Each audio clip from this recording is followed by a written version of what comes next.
Bonjour, bonsoir à la famille Scout. Ça va dépendre de l'heure des émissions. Moi, content pour me la avec nous, c'est Madame Dujour. Et nous espérons que nous allons passer un bon moment dans parler cause Scout et surtout faire paraître comment Scout avec droit timoun yo mélangé ensemble. Il y a plusieurs définitions offertes à l'éducation, mais il y a deux qui toujours attirent l'attention. Première, c'est éduquer quelqu'un, c'est faire en sorte qu'il sort de lui-même. L'enfant n'est pas encore un homme, mais par l'éducation, il va le devenir. Et l'autre définition qui interpelle toujours mes pensées, c'est développer de manière intégrale tous les domaines de l'homme. Donc, en parlant de éducation, on voit le développement intégral de l'homme. D'où la nécessité pour chaque enfant, si je peux me le permettre, de fréquenter un groupe de scouts. Parce que le scout avait, ou bien a jusqu'à présent pour but, le sens de la santé, cela met beaucoup d'accent sur la santé, le sens de la vie, du concret, de l'homme, de la nature et de Dieu. Et parlant de développement intégral de l'homme, tout se résume dans ces 5 buts-là que le scout a. Donc, c'est toujours important pour un jeune homme, surtout chez nous, il serait important qu'il fréquente un groupe de scouts. Parce que c'est comme si le scout, c'est la continuité de la vie. Pour pouvoir être social, partager, apprendre le sens de la vie, fréquenter un groupe de scouts, ce serait le meilleur moyen. Je le dis toujours, vivre, c'est apprendre.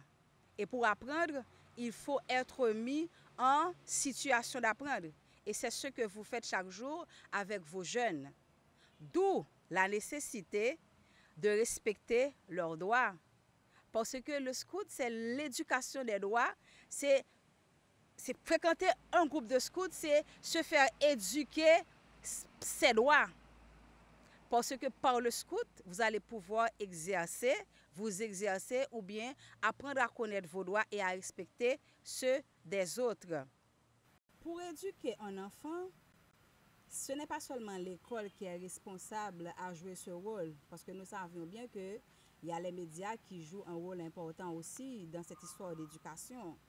Donc, il y a d'autres groupements, associations à caractère éducatif qui se chargent de cela. Et le groupe scout ou bien le scoutisme, c'est l'un des mouvements en ce moment qui est le plus répandu dans le monde, vu le rôle qu'il joue dans la vie des jeunes filles et des jeunes garçons. À sa naissance en 1907, le pays ou bien la société où vivait Powell connaissait les mêmes problèmes que nous. Mais on savait que à travers les jeunes, il y avait de l'espoir. Et on a pris en main ces jeunes-là pour pouvoir canaliser leur énergie vers des loisirs, des jeux et autres. Une activité peut-être qu'on pensait qui allait s'éteindre avec le temps, mais pourtant, cela s'est répandu avec toute l'importance qu'elle revêtait. Parce que fréquenter un groupe de scouts, c'est comme se faire des amis, apprendre à vivre avec l'autre, se connaître soi-même, s'épanouir. Tout ce que les gens ou bien les agents éducatifs sont responsables dans la vie de l'être à éduquer. Donc, il est important, nous autres qui sommes formateurs à ce niveau, de prendre en main les droits des enfants, les droits des jeunes. Il faut savoir respecter cela parce que vous-même, vous avez été enseigné, vous avez été éduqué à devenir un chef ou un formateur. Donc, il va falloir non seulement jouer ce rôle de modèle, mais marcher avec le temps dans le respect des droits des enfants, des jeunes, parce qu'ils ont des droits. Nous savons que la maltraitance, que ce soit verbale ou bien physique, il est à abolir. Je sais que chez nous, on se fait respecter, c'est seulement quand on grogne, quand on gronde ou bien quand on donne des sanctions. Mais s'il n'y a pas que cela, on peut se faire respecter autrement. On peut aider les jeunes à devenir des gens qui soient responsables, des gens qui soient engagés, soit dans leur communauté ou bien pour le pays, tout en respectant leurs droits et ainsi ils pourront respecter ceux des autres parce qu'on donne ce qu'on a. Nous savons aussi qu'il y a aussi le droit au respect de la personne. La personne étant un être humain, il mérite notre attention, il mérite notre affection, notre compréhension. Mais pendant qu'il mérite notre affection, il faut savoir où toucher, quand toucher et comment le faire dans le respect de la personne.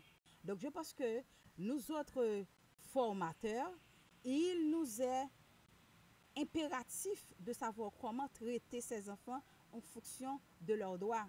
Parce que n'oubliez pas que le scoutisme, c'est l'éducation des droits des enfants. Donc, à travers du scoutisme, on peut apprendre aux enfants à ce que leurs droits soient respectés. Si on fait un peu l'histoire des droits de l'enfant, nous verrons que c'est bien après qu'il va avoir cette histoire de convention des droits des enfants. Parce que le scout est né bien avant les droits des enfants. Et pourtant, vous allez voir, c'est comme si vous avez été une sorte de canal, un canal, une modélisation pour qu'on puisse venir avec ce qui va être fait, à savoir la charte des droits des enfants et qu'on vient avec pour qu'on puisse continuer à respecter les droits des enfants et permettre qu'ils s'épanouissent avec l'âge et permettre qu'ils soient des adultes responsables de demain. Donc vous autres formateurs, scouts, garçons, filles, voilà votre devoir de pouvoir transmettre ce que vous avez non seulement reçu, mais ce que vous allez continuer à apprendre aux enfants. Parce que n'oubliez pas, la société compte sur vous. Et cette idée, ce sentiment d'appartenance, de partage, vous êtes en mesure de le faire parce que je sais que vous avez été formé pour cela et votre place est dans la société pour qu'elle puisse avancer et qu'elle devienne ce qu'elle doit être. Une Haïti chère à notre cœur. Citoyens de demain, citoyennes de demain, quelle est votre devise? Messieurs, dames, les scouts.